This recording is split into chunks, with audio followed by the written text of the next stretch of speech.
Aloitetaan tämmöisellä tiiviillä vastauskierroksella.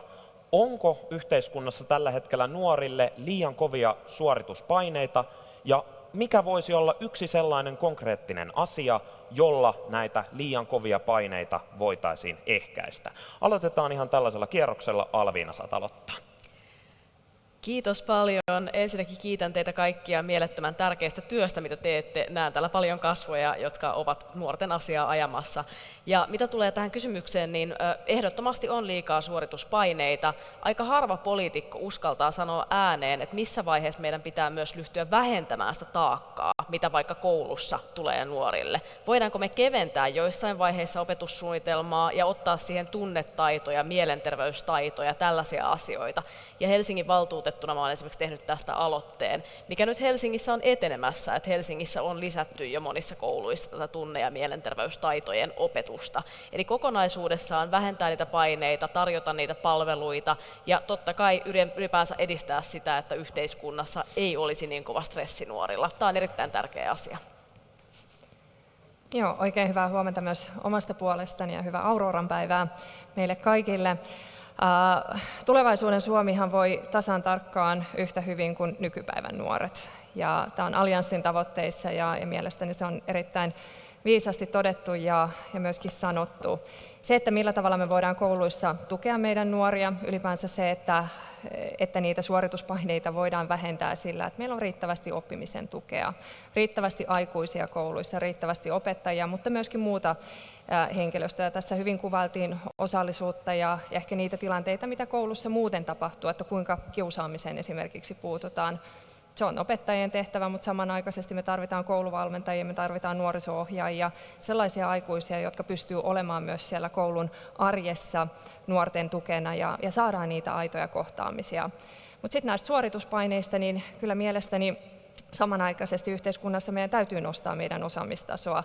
Ja se, että miten sitä nostetaan, niin tietenkin tuetaan nuorten oppimista aina sieltä varhaiskasvatuksesta perusopetukseen toiselle asteelle, mutta meidän pitää samanaikaisesti myös merkittävästi lisätä niitä korkeakoulujen aloituspaikkoja, jotta niistä vähäisistä määristä ei taistella ja sitä kautta tulee sitten ennen kaikkea niitä suorituspaineita. Eli ehdottomasti myös lisää niitä aloituspaikkoja erityisesti tänne pääkaupunkiseudulle meidän nuorille. Daniel. Joo, kiitos ja kiitos kutsusta. Tämä on erittäin kiinnostava ja tärkeän teeman äärelle pysähtyvä paneeli. Ja tässä mentiin heti ytimeen. Tämä on varmastikin yksi meidän tämän päivän yhteiskunnan niin kuin suuria dilemmoja, että meillä valtava joukko, enää ei puhuta vaan niin kuin pienestä joukosta, vaan valtava joukko ikäluokasta kokee mielenterveyden ongelmia, masennusta, ahdistusta, jopa selittämätöntä sellaista. Ja tähän, mä jotenkin ajattelen, että tähän ei niin yksi hokkuspokkusten riitä, että tämä on niin jonkun pidemmän yhteiskunnallisen kehityksen tulos. Ja en ole kuulunut siihen joukkoon, joka vaikka haluaa osoitella sosiaalista mediaa tai muuta, mutta kai alkaa olla vähän niin kuin globaalikin tutkijakonsensus, että se maailma, sen maailman luomat ehkä illuusiot, ehkä omanlaisensa paineet, on sellaisia, jotka myöskin menee tosi vahvasti henkilöön ja sitä meidän pitää taklata. Tästä tuli ihan hyviä musta niin kuin molemmat sekä, jos mietitään vaikka Uudellamaalla aloituspaikkoja, että näitä tunne- ja vuorovaikutustaitoja. Lisään yhden konkreettisen. Ajattelen, että harrastamisen ja harrastusten maailma on hirveän tärkeä nimenomaan tasapainottamaan. Se nyt on yksi esimerkki, se voi olla myös muuta, mutta että on jotain muuta sen tavallaan opiskelun, koulunkäynnin rinnalla ja sen tasapainottamiseksi.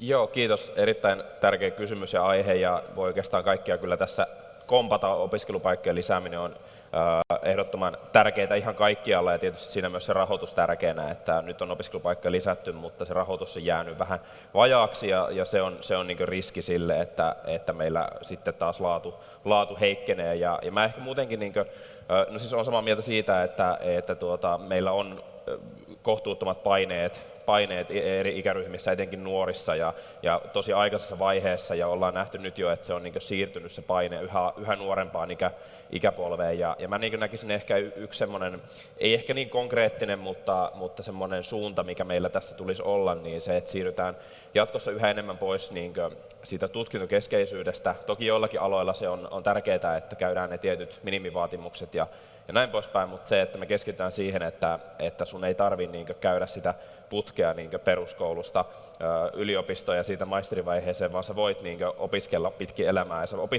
ihminen oppii jatkuvasti lisää, niin se, että päästä eroon siitä, että aina ei tarvitse mennä se tutkinto edellä ja suorittaa mahdollisimman nopeasti ne loppuun ennen kuin voi niin keskittyä muuhun elämään, vaan se, että se oppiminen ja koulutus on niin osa sitä elämää niin siis ihan lapsesta vanhuuteen asti. Joakim. Kiitos. Tässä on tullut tosi hyviä puheenvuoroja edellisiltä liittyen mielenterveyteen ja toisaalta laadukkaaseen koulutukseen, harrastuksiin. Kuitenkin kysymys koski sitä, että kuinka moni nuori tai onko nuorilla liian kohtuuttomat paineet tässä ajassa.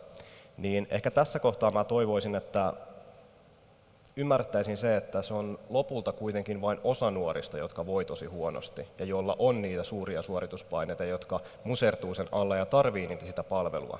Eli tavallaan kun halutaan puhua siitä, että on valoa ja on tulevaisuutta, niin usein tässä kysymyksessä, tämän kysymyksen kohdalla ehkä liian paljon korostetaan sitä, että nuoret kollektiivisesti voi pahoin. Kun meillä on paljon nuoria, jotka ei voi pahoin, jotka pysyy tässä pyörässä mukana. Ei meillä suurin osa nuorista voi pahoin ja syrjäydy, mutta meillä on se osa ihmisistä, joka syrjäytyy ja heihin pitää kohdistaa, pitää miettiä, miten heitä palvellaan tässä ajassa. Yksi esimerkki tällaisesta asiasta, mikä on kyllä lisännyt varmaan suurimman osan nuorista paineita, erityisesti kouluissa, niin on se, että siirryttiin tästä pääsykoemallista enemmän tähän todistusvalintaan. Et mun käsitykseni nuorten keskuudessa on se, että tämä nimenomaisesti on lisännyt paineita, koska se tarkoittaa sitä, että sun pitää jo lukion alussa, lukio aloittaessa, alkaa painottaa sun opintoja siihen suuntaan ja alkaa tekemään valintoja, että mihin sä oot yliopistoon hakemassa. Eli sä joudut käytännössä, siinä missä pääsykoemallissa sä joudut siellä lukion lopussa miettimään näitä asioita. Ja siinä kohtaa sä voit vielä parantaa, vaikka sulla olisi mennyt koko se 3 vuotta lukiossa huonosti. Niin tämä todistusvalinta ei mahdollista samanlaista. Kiinnostavia nostoja oikeastaan kaikilta, koulutusta, sosiaalista mediaa, hyviä nostoja kaikilta. Tuossa videossa me myös kuulimme Diakonissalaitoksen nuorten toiminnanjohtajan Katri Angerian puhuvan siitä, että nuorilla on kokemusta siitä, että vaikka heillä olisi näkemyksiä siitä, miten heidän palveluitaan pitää kehittää, niin heitä ei kuunnella. Puhuttiin Walesista, jossa on enemmän tällaista osallisuutta. Kysyn nyt vaikka Nasimalta ja Joakimilta, miten Suomessa voitaisiin konkreettisesti lisätä sitä, että nuoret pystyisivät vaikuttamaan omiin asioihinsa? Nasim. Sitä pitää varmaan ennen kaikkea tehdä systemaattisemmin, ei niin, että pistemäisesti, että kun meillä on tällainen asia, että miten voit suunnitella vaikkapa omaa lähipuistoa, niin siihen otetaan nuoria, mutta ehkä semmoisissa isoissa asioissa, kuten sitten ilmastonmuutoksen torjunnassa ja monissa muissa kysymyksissä, jotka ovat nuorille valtavan tärkeitä, niin siinä taas nuorten ääni ei näy. Ja korostan, että niilläkin on valtavan suuri merkitys, että voi paikallisesti vaikuttaa esimerkiksi oman asuinalueen asioihin tai koulun asioihin, kouluruokailu, koulussa osallisuuden tunne ja sen vahvistaminen, mitä koulujen kautta voidaan tehdä, nuorisotyön kautta voidaan tehdä, niillä on valtavan suuret merkitykset. Eli kyllähän meillä on nuorisovaltuustoja ja ehkä valtakunnan tasolla toivoisin vieläkin systemaattisempaa järjestelmää siitä, miten nuorten ääntä kuullaan ja miten nuoret voivat aidosti siihen vaikuttaa, että kuuleminen on yksi asia ja sitten tosiasiallisesti asioihin vaikuttaminen. Ja uskon, että tässä meillä on aidosti vielä hyvin paljon tehtävää työtä. Meidän Helsingin kaupungilla ollaan paljon tehty tämän eteen, tiedän, että Danielin kanssa tehdään ja myöskin nuorten puolella mielenterveysasioissa, koulujen osalta, nuorisopalveluiden osalta, mutta se on edelleen aika pirstalemaista ja aika yksittäistä, että semmoista laaja-alaista ja systemaattisempaa osallisuutta kaipaisin erityisesti nuorille. Joakim, mitä ajatuksia tämä herättää? Joo, tämähän on, se on tavallaan välillä ihmeellistä, että mäkin tässä ehkä 3 vuotta kierrellyt vaalien alla erilaisissa paneeleissa ja aina kun tuodaan esille sitä, että nuoria pitää kuunnella ja tarvitaan terapiatakuuta, tarvitaan mielenterveyspalveluita, niin ei kukaan panelisti missään puolueessa koskaan ole siitä eri mieltä. Se on aina asia, josta ollaan täysin yhtä mieltä ja yleensä vielä poliittisessa puheenvuorossa eduskunnassa ja näin poispäin, niin me kuullaan, että kyllä siellä välitetään nuorista ja halutaan vaikuttaa nuorten asioihin ja halutaan palvella, mutta silti tavallaan nämä ongelmat ei ole poistumassa, vaan ongelmat on kasvamassa, ne on lisääntymässä nuorten keskuudessa. Ja myös semmoisten hankkeiden kuin terapiankin takuunkin läpivienti, niin se ei ole ollut helppoa. Ja siinäkin on vaikeuksia, ja se ei ole toteutumassa ihan sellaisena kuin on toivottu. Eli se on todella hyvä kysymys. Mulla ei ole siihen ratkaisua, että nuoria kuunnellaan. Meillä on nuorisonvaltuustoja, meillä on nuorisoneuvostoja, meillä on yli 18-vuotiailla nuorilla äänioikeus, ja on tällaista osallistuvaa budjetointia ja vastaavia hankkeita, että voidaan kuulla nuoria. Mutta ehkä se keskeisin ongelma on siinä se, että nuorten ääni on tosi vaikea saada kuuluviin. Et vaikka nuorilla on niinkin vaikutusvaltainen mahdollisuus vaikuttaa meidän asioihin kuin äänioikeus yli 18-vuotiailla, niin yli 18-vuotiaista nuorista noin puolet käy äänestämässä eduskuntavaaleissa. Ja kuntavaaleissa, eurovaaleissa, muissa vaaleissa, niin se on vielä sitäkin alhaisempi. Eli meidän pitäisi keksiä keinoja siihen, että miten me saataisiin oikeasti nuoret olemaan poliittisesti aktiivisia ja kiinnostuneita politiikasta. Jos he ei ole kiinnostuneita eduskuntatason politiikasta, niin miten he olisivat sitten välttämättä muustakaan politiikasta tai yhteiskunnallisesta vaikuttamisesta, oman ääneen esille saamisesta kiinnostuneita? Tämä on varmasti ikuisuuskysymys, jonka parista löydämme itsemme tulevinakin vuosina. Nyt on päivän ensimmäisen yleisökysymyksen aika, jos sellainen saadaan ruudulle, eli Mentimeterin kautta toimitaan. Ja päivän ensimmäinen yleisökysymyshän kuuluu seuraavasti. Mikä seuraavista on paras tapa ehkäistä nuorten syrjäytymistä? 1. Kiusaamisen vastainen työ oppilaitoksissa. 2. Helpompi pääsy mielenterveyspalveluihin.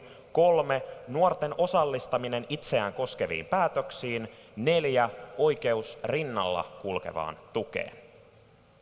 Käykää sinne vastaamassa.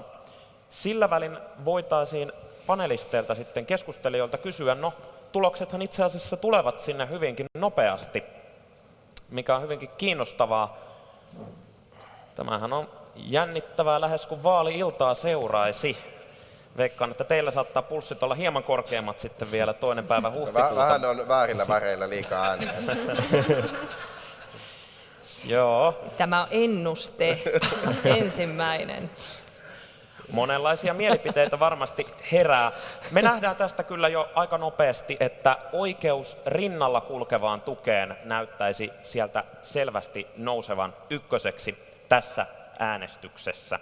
Ja siitähän on Diakonissalaitoksella pitkät perinteet. Me kuultiin tuossa aiemmin tästä VAMOS-toiminnasta.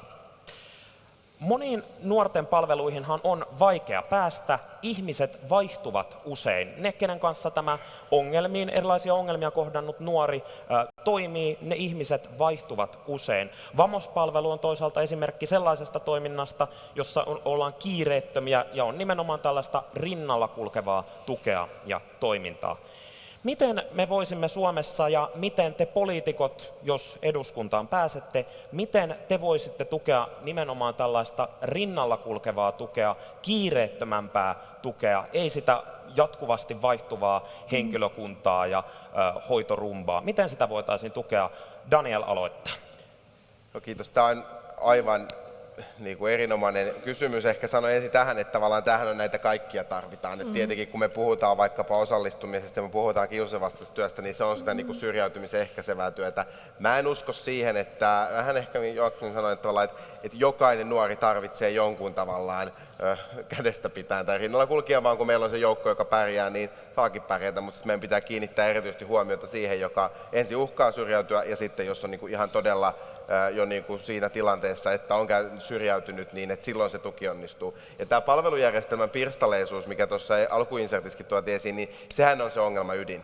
Voi olla jopa niin, että meillä on kyllä erilaisia palveluita aika paljon tarjolla, mutta tämä yhteen kasaaminen, niin se on aivan avainasia. Se todennäköisesti toisi myös tehokkuutta palvelujärjestelmää, sillä tavalla on seurojen näkökulmasta vaikuttava. Ja tässä on siis, mä en usko ehkä myöskään siihen, että se tavallaan ihan vaan pykälä säätämällä, että nyt pitää kasata palvelut yhteen. Ehkä se tulee vähän siitä, kun tässä on nyt reilu 1,5 vuotta ollut tosi tiiviisti päivittäin tekemisissä meidän sote-palveluiden kanssa, niin se näkee, että se on enemmänkin Helsingillä hyvinvointialueella sellaista käytännön työn organisoitumista, että kerätään nuorten palvelut yhteen ja tarjotaan niitä. Ja itse asiassa viimeisenä asiana sanon sen, että uudessa maailmassa, mikä onneksi Helsingissä ei ole niin iso riski, mutta näen sen kaikkialla muualla riskinä, joka on realisoitumassa, että kun nuorisopalvelut, koulu on edelleen kunnien kaupunkien käsissä, vaikkapa asuntopolitiikka on kuntien kaupunkien käsissä ja sote-palvelut on nyt siellä alueilla, niin siihen on niin kuin repeämässä nyt railo. Ja ehkä itse asiassa, jos yhden asian sanoo, niin numero 1 asia olisi heti ensi vaalikauden alussa niin estää tätä railoa repeämästä, jotta nämä ei erkane liikaa, koska sitten ne on taas tosi vaikea kasata yhteen. Eemeli, kuulostavatko nämä huolet uskottavilta? Jaatko nämä huolet?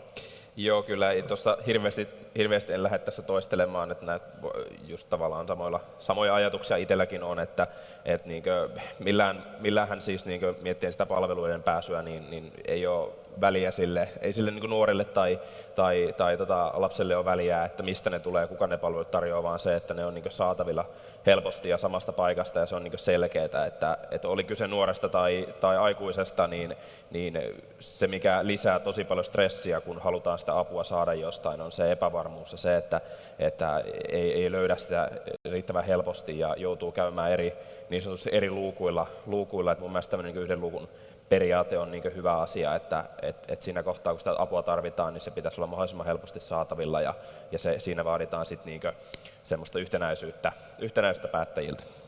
Alviina, tuli ainakin Danielin puheenvuoron kohdalla hyväksyvää nyökyttelyä.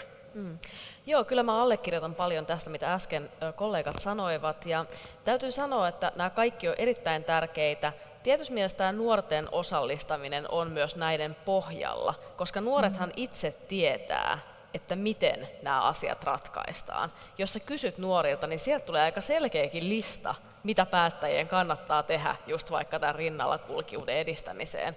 Ja mulla on toki omakin kokemus tästä, että mä aloin ajamaan mielenterveyspalveluita, saavutettavampia mielenterveyspalveluita jo aika nuorena, parikymppisenä. Monta vuotta mä juttelin poliitikoille, mä tapasin viranhaltijoita, mä puhuin siitä, että pitäisi saada joku paikka, mihin voi vaan kävellä sisään ja saada maksutta terapiaa tai jotain apua.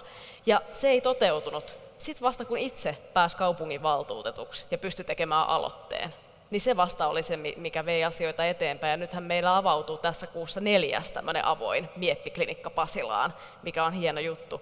Mutta mä toivon, että nuorille olisi suorempia tapoja vaikuttaa, koska nuoret eivät voi tulla 16-vuotiaana valituksi valtuustoon. Mun mielestä pitäisi voida. Mun mielestä pitäisi voida 16-vuotiaana tehdä kansalaisaloite, pitäisi voida allekirjoittaa niitä. Eli nämäkin asiat on pohjalla siinä, miten me saadaan nämä asiat muutettua. Nuorilla on niitä vastauksia ja me tarvitaan käytännön väyliä heille saada ne toteutettua. Lyhyesti Nasima, onko tämän hallituskauden aikana tehty riittävästi näiden asioiden eteen? No aivan varmasti niissä olosuhteissa, missä hallitus on ollut, niin ollaan tietenkin tähän koulutukseen ja ylipäänsä nuorten hyvinvointiin panostettu. Ja sitten samanaikaisesti täytyy muistaa, että meillä on korona ja koronan jälkihoito vieläkin tässä edessä. Ehkä näiden lisäksi painottaisin erityisesti tässä nuorten syrjäytymisessä niihin juurisyihin, että me helposti niin kuin tartutaan, ja on ihan oikein, että siihen akuuttiin tilanteeseen täytyy vaikuttaa, mutta sitten samanaikaisesti täytyy myöskin sitten olla keinoja politiikassa siihen, että miten ylisukupolvisen syrjäytymiseen voidaan vaikuttaa, ja sehän sitten koskettaa laajasti myöskin nuorten perheitä. Ja on totta, että syrjäytyminenhän tällä hetkellä polarisoituu, mutta sitten samanaikaisesti, että jos joka 4. nuori meillä kokee mielenterveysongelmia ja mielenterveyshäiriöitä, niin silloinhan se koskee myös hyvin suurta osaa meidän nuorista, että kyllä näitä mielenterveyspalveluita erityisesti tarvitaan ja sitten yhdistetään sellaisena tulevaisuustakuajatteluna, että sekä työllisyyspalveluita, mielenterveyspalveluita että sitten koulutus siellä rinnalla. Kiitos. Siirrytään keskustelun toiseen osioon. Nyt teemana on nuoret ja päihteet.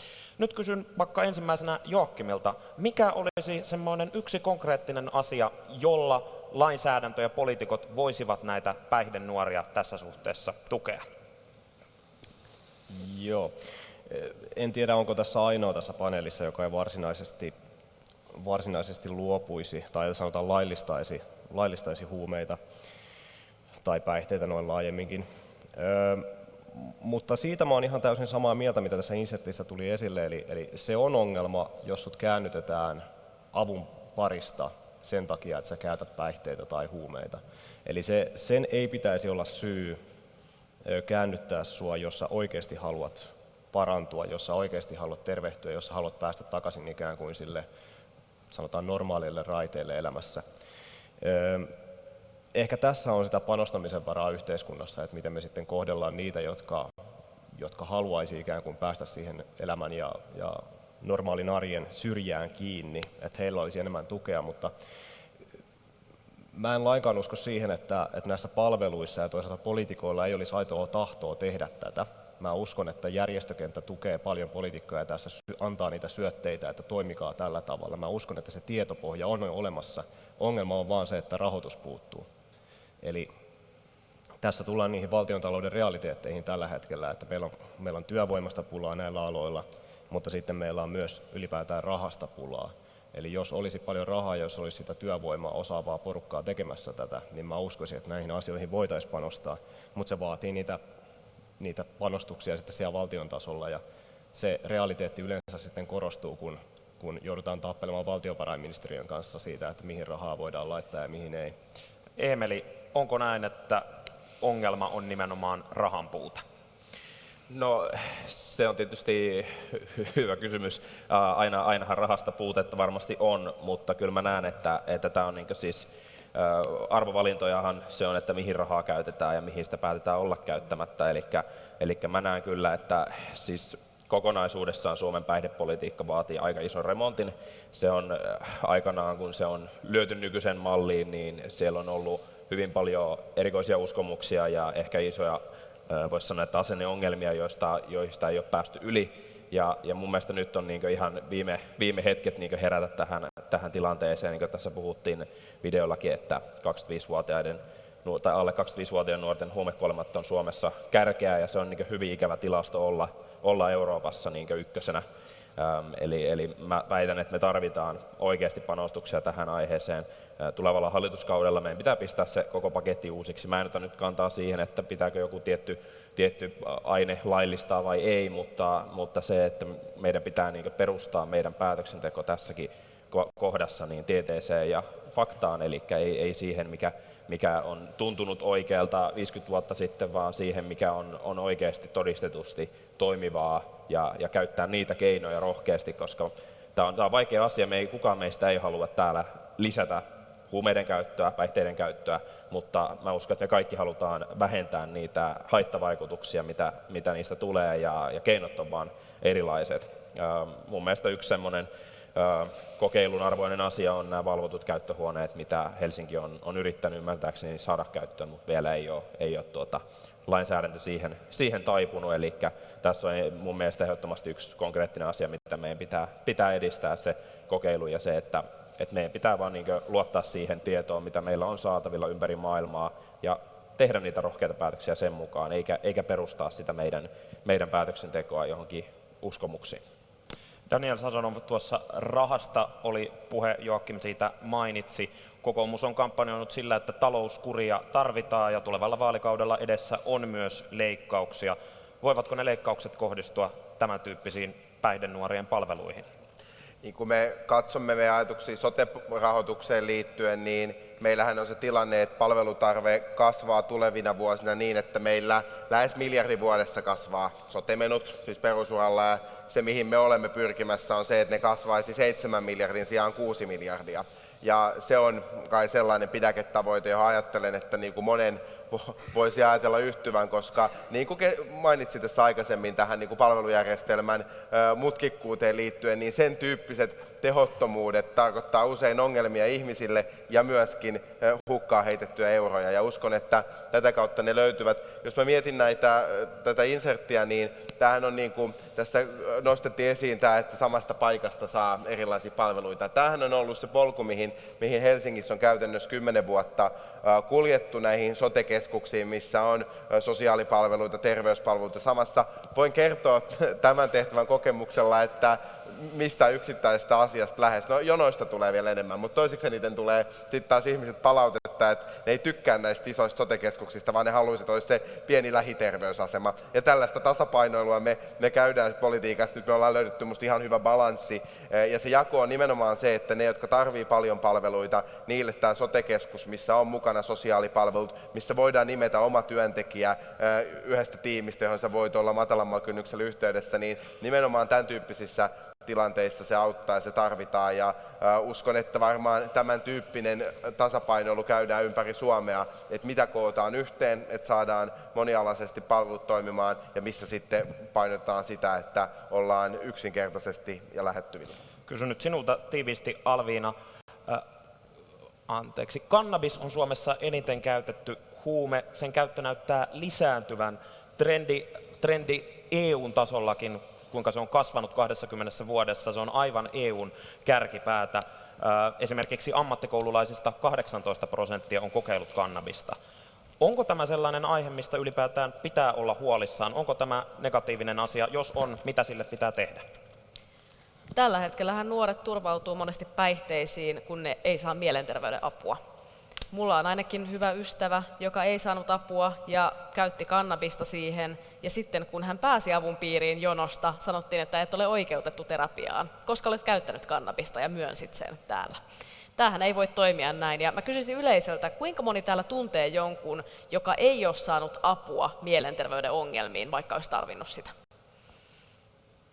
Ja kuinka moni tuntee jonkun, joka on turvautunut päihteisiin, koska ei ole saanut mielenterveyden apua? Tässä on aika selkeä vastaus. Mitä tulee valtiontalouden tasapainottamiseen, nämä ongelmat maksaa meille 11 miljardia euroa vuodessa. Se on sama kuin viime vuonna otettu kohuttu valtion velka.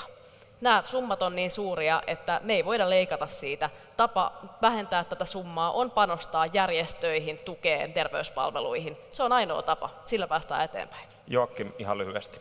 Joo, yhdyn tähän Alvinan puheenvuoroon, että kysehän ei ole siitä, että mikään puolue varsinaisesti haluaisi leikata esimerkiksi päihdekuntoutujilta käsittääkseni.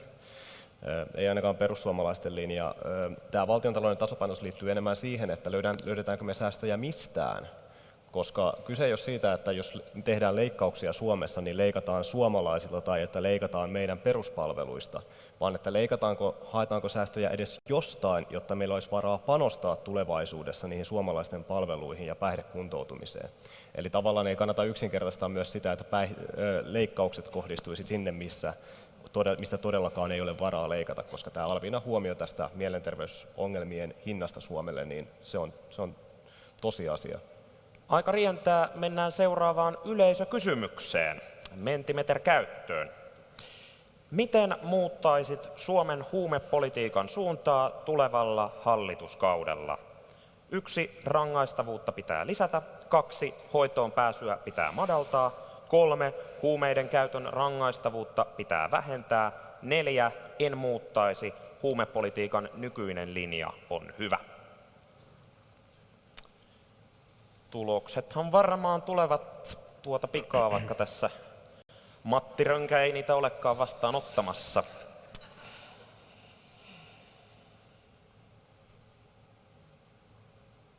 Kaksi vaihtoehtoa siellä selvästi nousee esiin.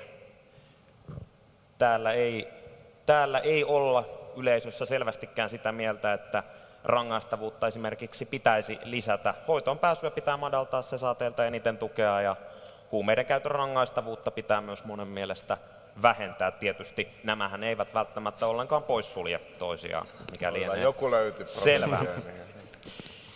No, kysyisinkin oikeastaan nyt sitten vaikka Nasimalta ensimmäisenä, millaisia muutostarpeita huumausainepolitiikalle tulevalla vaalikaudella on? Minusta tässä aikaisemmin puhuttiin hyvin tästä kokonaisvaltaisesta uudistamisesta ja meillä on valtavasti tutkimustietoa ympäri maailmaa ja myöskin tuloksia siitä, että millainen se inhimillinen päihdepolitiikka on. On aivan eri asia puhua laillistamisesta kuin esimerkiksi rangaistavuuden luopumisesta. Ja sitten tietenkin samanaikaisesti se on juurikin näin, että meillähän nuoret sanoo, että on yhtä helppoa saada päihteitä kuin buranaa ja yhtä helppoa saada huumeita kuin sitten jotain muuta apteekista, ja tämähän ei voi olla näin. Ja sehän on se maailma, missä nuoret tänä päivänä ovat, millä tavalla niitä päihteitä myydään, ostetaan, käytetään, niin se on muuttunut ihan valtavan paljon. Ja siinä tietenkin tässä niin kuin valtavassa myllerryksessä, missä me olemme, ja sitten samanaikaisesti niihin mielenterveyspalveluihin ei pääse, jolloin toki sitten turvaudutaan erilaisiin päihteisiin.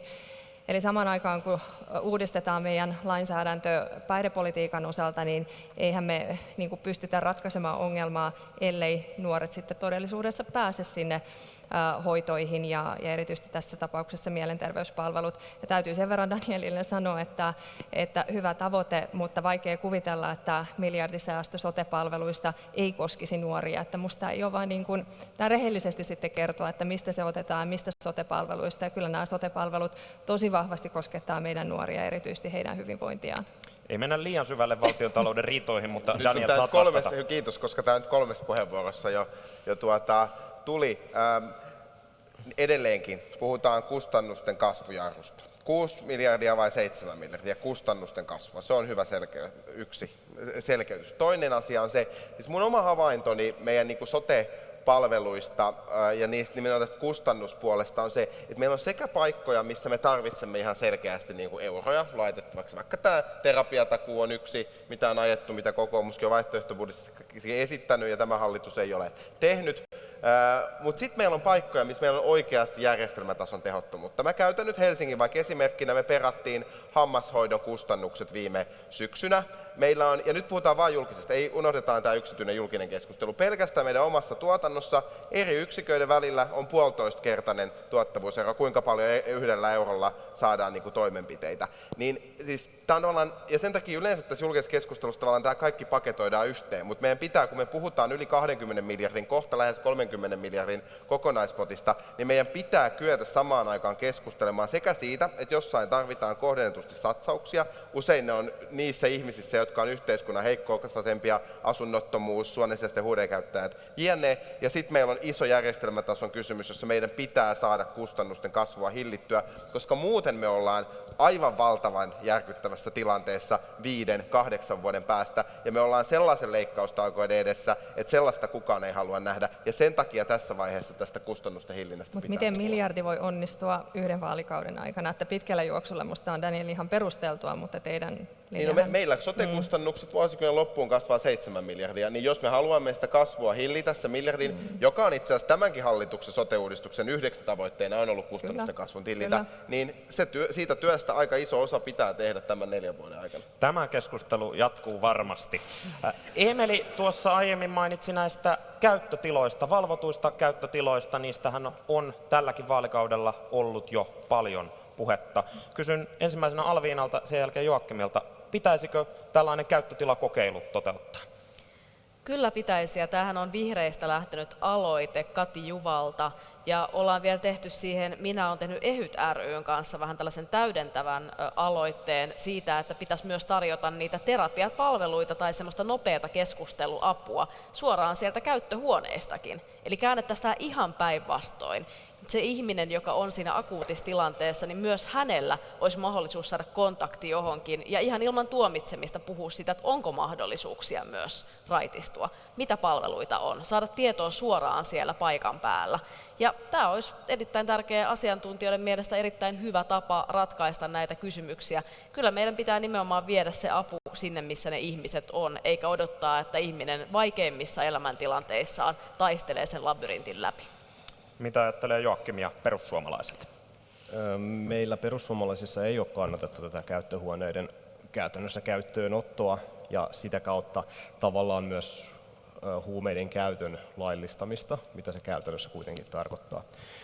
Jos me halutaan pureutua siihen ongelmaan, että meillä käytetään päihteitä ja tarjota apua käyttöhuoneiden kautta, niin mehän voitaisiin tarjota sitä apua esimerkiksi neuvolavaihtopisteiden kautta. Meillähän on olemassa jo erilaisia päihdepalveluita ja tällaisia tavallaan osin päihteiden käyttöä, mutta sen päihteiden käytön turvallisuutta lisääviä palveluita olemassa. Niin niiden kauttahan meidän on mahdollista tarjota myös ihmisille sitä ammattiapua ja ohjata hoitoon, tarjota mahdollisuuksia hakeutua hoitoon. Ja siinä mä olen ihan samaa mieltä, kuten tässä graafissa on esitetty, että hoitoon pääsyä pitää madaltaa. Se on se ensisijainen keino, ei se, että me muutetaan meidän huumepolitiikkaa siihen suuntaan, että rangaistavuutta vähennettäisiin. Toki tämä ei ole varsinaisesti perussuomalaisten linja, mutta itse olisin valmis muuttamaan sitä linjaa enemmän siihen suuntaan, että jos ihminen on valmis raitistumaan huumeiden käytöstä, niin sitten se rangaistusten sijaan ihmistä ohjattaisiin hoitoon, että siinä ei tule sitä pelotetta, että uskallanko hakeutua apuun, uskallanko raitistua vai tuleeko mulle tästä rikosseuraamuksia. Nämä asiat varmasti ovat puolueiden sisälläkin jakavia. Päihdepolitiikka usein jakaa puolueiden sisällä. Eemeli aiemmin mainitsit suhtautuvasi ilmeisesti positiivisesti käyttötilakokeiluun. Perussuomalaisissa tosiaan sitä on vastustettu. Miten itse argumentoisit sen puolesta? Joo, kyllä on ehdottomasti sen kannalla, että kokeilu tulisi ottaa käyttöön. En nyt uskalla puhua puolueen linjasta, kun sitä en tarkkaan muistaakseni. Aika varauksella suhtauduttiin, mutta meilläkin tosi iso jakolinja löytyy tässä. Ja se on jännä, sen huomaa etenkin niin siis, ehkä pääkaupunkiseutu tai isojen kaupunkien ja sitten niin maaseudulla asujien välillä. Ja mä ymmärrän sen ihan täysin, koska ei pienemmillä kunnilla se ei näy niin konkreettisesti se käyttö. Toki on pieniä kuntia, joissa taas sitten se käyttö on henkilömäärään nähden huippuluokkaa tai siis huonointa mahdollista. Mutta ehkä tämä on vähän ristiriitaista, jos sanotaan, että se on askel, joka tekee sit huumeiden käytöstä laillista, koska jos tällä hetkellä meillä on neulojen vaihtopaikkoja, jossa tiedetään, että ne neulat tulee siitä, että käytetään huumeita, niin me tiedetään, että sitä on. Me hyväksytään se, me on ymmärretty se, että tämä on todellisuutta, mutta valvotut käyttöhuoneet on se askel tuoda ne ongelmakäyttäjät lähemmäs niitä palveluita ja ne päästään, tässä on siis kriittistä on se, että se on valvottuja käyttöhuoneita, eli se, että siellä on joku sosiaalialan ammattilainen mukana ja tarvittaessa sitten on tukemassa, kun halutaan sitä apua, ollaan valmiita ottaa sitä apua vastaan ja siinä kohtaa etenkin, jos tilanne muuttuu niin kriittiseksi, että tarvitaan esimerkiksi ensihoitoa, niin siinä on se kyse. Eli kyse ei ole siitä, että me tehdään huumeiden käytöstä hyväksyttävämpää, vaan se, että me herätään tähän todellisuuteen siitä, että huumeita käytetään, niistä ei päästä eroon sillä, että me rangaistaan käyttäjiä, vaan sillä, että me saadaan se hoidon pääsyä madallettua, niin kuin tässä kaikki, tai enemmistö onkin sitä mieltä. Kiitos Eemeli. Lyhyesti Nasima, sitten Daniel. Niin, neulojen käyttövaihtohan tällä hetkellä saattaa maanantai-aamuna päiväkodin piha näyttää aika karulta ja puistot, ja sitähän tapahtuu sitten kaduilla, mistä toki toivon ja uskon, että esimerkiksi turvallisuusnäkökulmasta kannatte huolta. Tämä on paitsi järkevää, tämä on inhimillistä, tämä on oikeudenmukaista ja juuri niin kuin tässä aikaisemmin sanottiin, se on puhdasta, se on valvottua ja siinä samanaikaisesti saa myöskin apua erittäin vakavaan sairauteen. Daniel. Joo, mulla on ollut tällainen kipuileva suhde näihin aikaisemmin. Se liittyy siitä, että minusta se periaatteinen tavallaan signaali, että on yhteiskunnallisesti hyväksyttävää. Näin ei ole hyvä, mutta pragmatismi vie kyllä tässä voiton. Meillä on käytetty juuri näin päiväkodin pihat, puistot, vihreät vessat Helsingissä, jos joku on käynyt joskus Rautatietorilla olevassa vessassa erilaisten vaikka päivätoiminnan yhteydessä olevia vessatiloja. Eli kun me näemme, että se tapahtuu jo, niin kyllä meidän kannattaa silloin ohjata se pois siitä tavallaan neulojenvaihtopisteen viereisestä niin kuin porttikongista, niin mieluummin sitten tilaan, missä voi myös saada apua, tukea ja palveluita. Kiitos teille kiinnostavista ajatuksista päihteisiin liittyen. Siirrytään keskustelun kolmanteen ja viimeiseen osioon. Nyt aiheena on maahanmuuttaja nuori alkaen. Kysyn Nasimalta, sen jälkeen Eemeli, Joakim. Mitä te ajattelette näistä ehdotuksista? Nasima. Ylipäänsä inhimillisempää maahanmuuttopolitiikkaa tarvitaan. Et nythän me puhutaan paljon työperäisestä maahanmuutosta ja sen merkityksestä ja tärkeydestä, mutta itse lähden siitä, että se on kokonaisuus, että oli syy mikä tahansa työn tai sitten inhimillisten sodan syystä tullaan Suomeen hakeutumaan apua, niin samalla lailla yhteiskunta täytyy olla avoin kaikille ja silloinhan se ilmapiiri muodostuu, mutta aivan ehdottomasti tarvitaan näihin oleskelulupaprosesseihin. Olen usein tavannut nyt Migrin johtaja Ilkka Hahtelaa. Mulla on vahva usko, vaikka Migri itsessään valitettavasti viime vuosien aikana on ehkä enemmän hidastanut maahantuloa kuin sitä mahdollistanut, mutta uskon, että siellä on aidosti hyvät prosessit tällä hetkellä käynnissä. Eemeli. No ihan näihin voi samaistua, en ole mitenkään näitä ajatuksia vastaan, vaikea olla, kun on ammattilaisia puhumassa. Mun mielestä me puhutaan paljon niin just työperäistä maahanmuutosta ja se on niin todella tärkeää, että me pidetään se kynnys mahdollisimman matalana tulla tänne niin tekemään töitä kuin myös opiskelemaankin ja hakemaan turvaa tarvittaessa. Mutta en myöskään haluaisi siihen, niin kuin tässä sanottiin hyvin, että kyse on niin kokonaisuudesta, niin me ei voida puhua vain siitä, että me saadaan tänne lisää työkäsiä, koulutettuja tai kouluttamattomia, vaan meidän pitää huomioida, että se ihminen on kokonaisuus. Se ei ole vaan semmoinen osanen tätä järjestelmää, joka tulee tänne tekemään töitä, ja sit jos tekee hyvin töitä, niin saa sitten jäädä tänne, vaan meidän pitää ottaa heidät tänne vastaan ihmisinä ja niin nähdä myös sitten se arvo siinä niin työelämässä, mutta ihan kokonaisuudessakin siihen, että meillä on täällä erilaista porukkaa ja fanitan Suomea, mutta siis sanotaanko näin, että jos Suomeen vapaaehtoisesti tulee, niin ansaitsee kyllä mahdollisimman hyvän vastaanoton, koska on paljon lämpimämpiä ja mukavempiakin maita, mihin tulla. Tämä on hyvä paikka elää, mutta hirveästi on kehitettävää. Joakim. Toistatko vielä kysymyksen? Kiitos. Niin, tosiaan tuossa ehdotettiin sitä, että näistä oleskelulupaprosesseissa pitäisi luvata 4 kuukaudessa päätös ja hakemuksen jättämisestä alkaen pitäisi saada työnteko-oikeus. Mitä ajattelet tästä?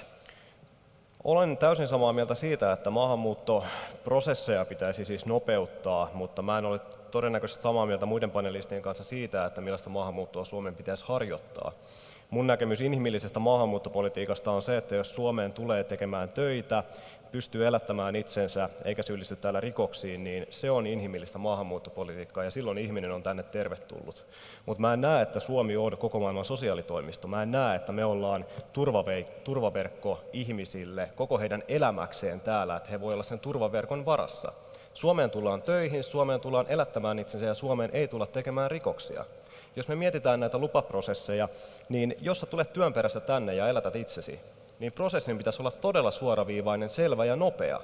Mutta sitten meillä ei pitäisi olla esimerkiksi maahanmuuttovirasto jarruttamassa omilla prosesseillaan sitä, että jos meillä on syyllistytty vaikkapa vakaviin väkivalta- ja seksuaalirikoksiin, niin puolet näistä ihmisistä, ulkomaalaisista ihmisistä, jotka syyllistyy tällaisiin rikoksiin Suomessa, puolta heistä ei karkoteta maahanmuuttoviraston päätöksellä, vaikka karkotukseen on kriteeristöt. Eli meidän pitää myös miettiä, että mitä se inhimillinen maahanmuuttopolitiikka tarkoittaa. Tarkoittaako se sitä, että täällä Suomessa elätetään rikollisia tai että tänne tuodaan ihmisiä, jotka ei koskaan työllisty elämänsä aikana? Se ei ole inhimillistä maahanmuuttopolitiikkaa suomalaisten, mutta ei myöskään näiden ulkomaalaisten kannalta. Daniel, nämä aiheet tunnetusti kokoomuksessakin jakavat mielipiteitä, mutta mitä ajattelet tästä työlupaoikeudesta heti sen jälkeen, kun hakemuksen on jättänyt? Matti jakavat, ei kai meillä yhteinen näkemys on siitä, että sääntöjen pitää olla selkeät, niitä pitää noudattaa ja niitä pitää noudattaa jouhevasti. Ja sehän menee hyvin linjaan sen kanssa, mitä tässä kuultiin. Musta tämä ja moni muu osoittaa sen, että me tehdään monta asiaa. Me luodaan moni ongelma aivan itse meidän systeemeillä. Yksi on tietenkin tämä työnteko-oikeus, musta juuri näin, että on se hassua, että me tavallaan pitkällä prosessilla suorastaan makuutetaan ihmisiä vaikka vastaanottokeskuksissa, jotka haluaisivat alkaa kiinnittymään suomalaiseen yhteiskuntaan. Prosessi on juuri näin sekä työtilanteessa että turvapaikanhakutilanteessa. Nopea ratkaisu on yleensä paras kaikille, myös silloin kun se ratkaisu on kielteinen. Musta se on oikein sanoa ääneen, että sellaisiakin tilanteita voi olla, mutta silloinkin se nopeus on valttia. Sitten tämä osaamisen tunnistaminen ehdottomasti, ja sitten tämä menee itse asiassa vielä laveammin. Tämä taitaa olla mun ja Nasiman yhteinen lempiaihe nykyisin, vaikkapa sitten kun puhutaan toisen polven maahanmuuttajista ja kielen oppimisesta ja S2-opetuksesta ja tämän tyyppisistä. Että meillä on valtavasti tällaisia rakenteita, missä me tehdään vähän niin kuin omilla rakenteellisilla ja byrokraattisilla ratkaisuilla, luodaan aivan itse ongelma tai kasvatetaan sitä, joka olisi huomattavasti pienempi, jos me hoidettaisiin asioita eri tavalla.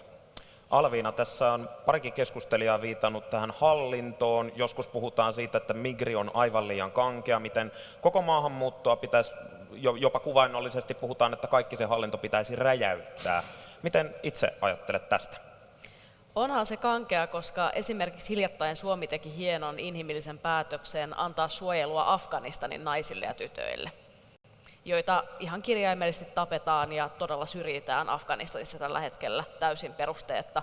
Ja tämän johdosta Migri ei kuitenkaan ole vieläkään päässyt toteuttamaan tätä. Eli nyt tulee jatkuvasti tapauksia, että sitä suojelua ei kuitenkaan olla annettu ja turvapaikkaa ei ole myönnetty, vaikka tämmöinen periaatepäätös on. Ja mun mielestä tämä on sitä inhimillisyyttä. Meidän pitää auttaa ihmisiä. Totta kai pitää noudattaa kriteeristöjä siinä asiassa, jos joku syyllistyy vaikka vakaviin rikoksiin, niin kyllä mun mielestä sitäkin pitää sitten noudattaa, että silloin meidän täytyy priorisoida sitä, jotka haluavat oikeasti Suomeen osallistua ja täällä rakentaa yhteiskuntaa. Mutta sanoisin myös perussuomalaisille sen, että mä toivoisin, että kun tätä asiaa keskustellaan, niin oltaisiin valmiita myös sitten torjumaan sen pakolaisuuden lähtösyitä. Eli millä tavalla panostetaan rauhanvälitykseen, millä tavalla panostetaan kriisien ehkäisyyn, millä tavalla panostetaan oikeasti siihen, että kukaan ei joutuisi jättämään sitä kotiaan.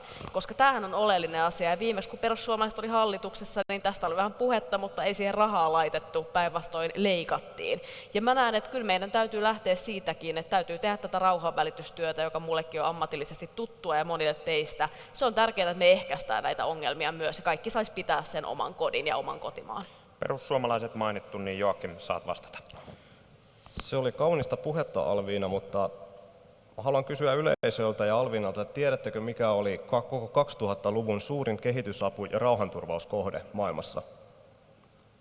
Euromääräisesti ja myös rauhanturvaajien määrässä todennäköisesti suurin kohde on ollut Afganistan, jossa Taliban-hallinto käytännössä kaatoi sen kaiken työn, mitä naisten oikeuksien, vähemmistöjen oikeuksien, ylipäätään demokratian kehittämisen eteen tehtiin.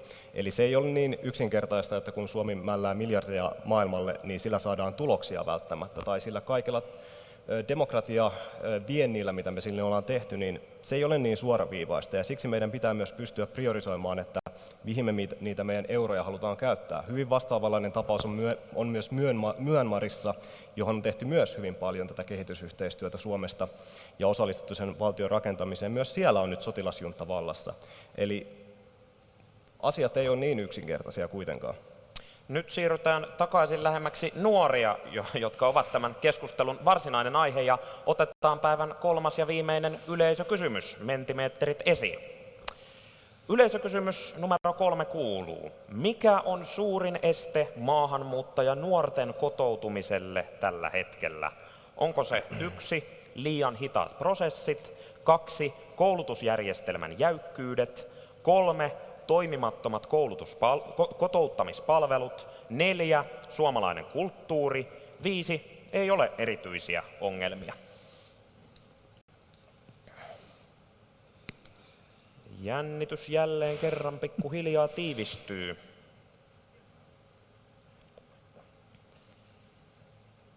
Suomalaista säätä ei ollut mainittu tässä erikseen, sen Eemeli onneksi nosti.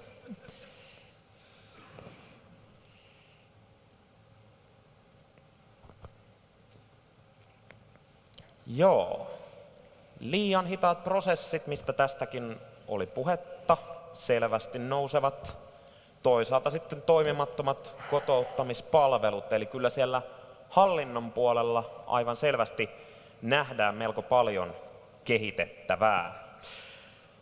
Diakonissalaitoshan on 30 vuotta järjestänyt kidutetuille lapsille ja nuorille tukea. Yle uutisoi hiljattain, että tämä rahoitus on päättyi vuoden vaihteessa. Toki nyt Diakonissalaitos on sitoutunut tämän toiminnan ylläpitämiseksi jonkin aikaa, mutta onhan tilanne kieltämättä aika valitettava, että tällä psykotraumatologisella keskuksella ei ole vakituista rahoitusta. Tämähän on usein tämän tyyppisissä ikään kuin kotouttamiseen liittyvissä asioissa saattaa useimminkin olla, että tärkeitäkin palveluita voi olla tällaisen hankerahoituksen varassa. Nyt kysyn Daniel, pitäisikö sosiaali- ja terveysministeriön ottaa tällainen kidutuksen kohteeksi joutuneiden lasten ja nuorten tuki pysyvästi osaksi budjettiansa?